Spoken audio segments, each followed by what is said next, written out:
श्री कृष्ण गोविंद हरे मुरारे, हे नाथ नारायण वासुदेव। राधे राधे दोस्तों, सरिता ज्ञान गंगा में आप सभी का स्वागत है। आइए हम भाद्रपद मास शुक्ल पक्ष में आने वाली पद्मा एकादशी की व्रत कथा का श्रवण करें। युधिष्ठिर जी ने पूछा, केशव कृपा करके यह बताइए कि भाद्रपद मास के शुक्ल पक्ष में जो एकादशी होती है उसका क्या नाम है, उसके देवता कौन हैं और कैसी विधि है।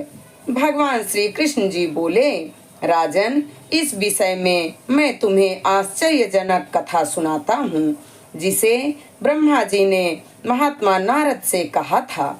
नारद जी ने पूछा, चतुर्मुख ब्रह्मा जी, मैं आपको नमस्कार करता हूँ।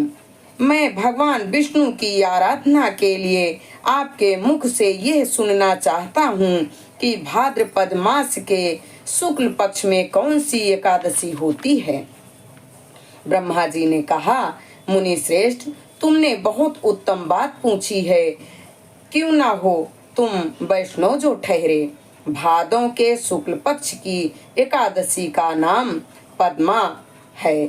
उस दिन भगवान ऋषिकेश की पूजा होती है। यह उत्तम व्रत अवश्य करने योग्य है।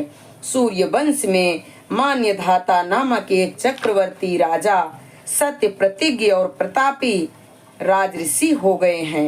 वे अपने औरस पुत्रों की भांति धर्म पूर्वक प्रजा का पालन किया करते थे।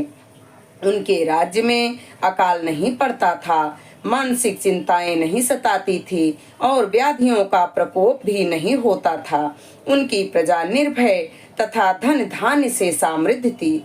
महाराज के कोष में केवल न्यायोपार्जित धन का ही संग्रह था। उनके राज्य में समस्त वर्णों और आश्रमों के लोग अपने अपने धर्म में लगे रहते थे। मान्यधाता के राज्य की भूमि कामधेनु के समान फल देने वाली थी। उनके राज्यकाल में प्रजा को बहुत सुख प्राप्त होता था। एक समय किसी कर्म का फल भोग प्राप्त होने पर राजा के राज्य में 3 वर्षों तक वर्षा नहीं हुई। इससे उनकी प्रजा भूख से पीड़ित हो नष्ट होने लगी। तब संपूर्ण प्रजा ने महाराज के पास आकर इस प्रकार से कहा। प्रजा बोली, नृपश्रेष्ठ, आपको प्रजा की बात सुननी चाहिए।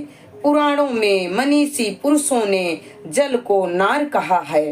वह नार ही भगवान का अयन है, इसलिए वे नारायण कहलाते हैं। नारायण स्वरूप भगवान विष्णु सर्वत्र व्यापक रूप में विराजमान हैं। वे ही मेघ स्वरूप होकर वर्षा करते हैं। वर्षा से अन्न पैदा होता है और अन्न से प्रजा जीवन धारण करती है। नृपश्रेष्ठ, इस समय अन्न के बिना प्रजा का नाश हो रहा है, अतः ऐसा कोई उपाय कीजिए जिससे हमारे योगक्षेम का निर्वाह हो। राजा ने कहा, आप लोगों का कथन सत्य है, क्योंकि अन्न को ब्रह्मा कहा गया है। अन्न से प्राणी उत्पन्न होते हैं और अन्न से ही जगत जीवन धारण करता है। लोक में बहुधा ऐसा सुना जाता है तथा पुराण में भी बहुत विस्तार के साथ ऐसा ही वर्णन है कि राजाओं के अत्याचार से प्रजा को पीड़ा होती है। किंतु जब मैं बुद्धि से विचार करता हूँ तो मुझे अपना किया हुआ कोई अपराध नहीं दिखाई देता। फिर भी मैं प्रजा का हित करने के लिए पूर्ण प्रयत्न करूंगा। ऐसा निश्चय करके राजा मान्यधाता इन्हें गिने व्यक्तियों को साथ ले विधाता को प्रणाम करके सघन वन की ओर चल दिए। वहां जाकर मुख्य मुख्य मुनियों और तपस्वियों के आश्रमों पर घूमते फिरते एक दिन उन्हें ब्रह्मपुत्र अंगिरा ऋषि के दर्शन हुए। उन पर दृष्टि पड़ते ही राजा हर्ष में भरकर अपने वाहन से उतर पड़े और इंद्रियों को वश में रखते हुए दोनों हाथ जोड़कर उन्होंने मुनि के चरणों में प्रणाम किया। मुनि ने भी स्वस्तिक कहकर राजा का अभिनंदन किया और उनके राज्य के सातों अंगों की कुशलता पूछी। राजा ने अपनी कुशलता बताकर मुनि के स्वास्थ्य का समाचार पूछा। मुनि ने राजा को आसन और अर्घ्य दिया। उन्हें ग्रहण करके जब वे मुनि के समीप बैठे तो मुनि ने राजा से आगमन का कारण पूछा। राजा ने कहा, भगवन, मैं धर्मानुकूल प्रणाली से पृथ्वी का पालन कर रहा था, फिर भी मेरे राज्य में वर्षा का अभाव हो गया है। इसका क्या कारण है, इस बात को मैं नहीं जानता। ऋषि बोले, राजन, सब युगों में उत्तम यह सतयुग है। इसमें सब लोग परमात्मा के चिंतन में लगे रहते हैं तथा इस समय धर्म अपने चारों चरणों से युक्त होता है। इस युग में केवल ब्राह्मण ही तपस्वी होते हैं, दूसरे लोग नहीं। किंतु महाराज, तुम्हारे राज्य में एक शूद्र तपस्या करता है, इसी कारण मेघ पानी नहीं बरसाते। तुम इसके प्रतिकार का यत्न करो, जिससे यह अनावृष्टि का दोष शांत हो जाए। राजा ने कहा, मुनिवर, एक तो वह तपस्या में लगा है और दूसरे वह निरपराध है, अतः मैं उसका अनिष्ट नहीं करूँगा। आप युक्त दोष को शांत करने वाले किसी धर्म का उपदेश कीजिए।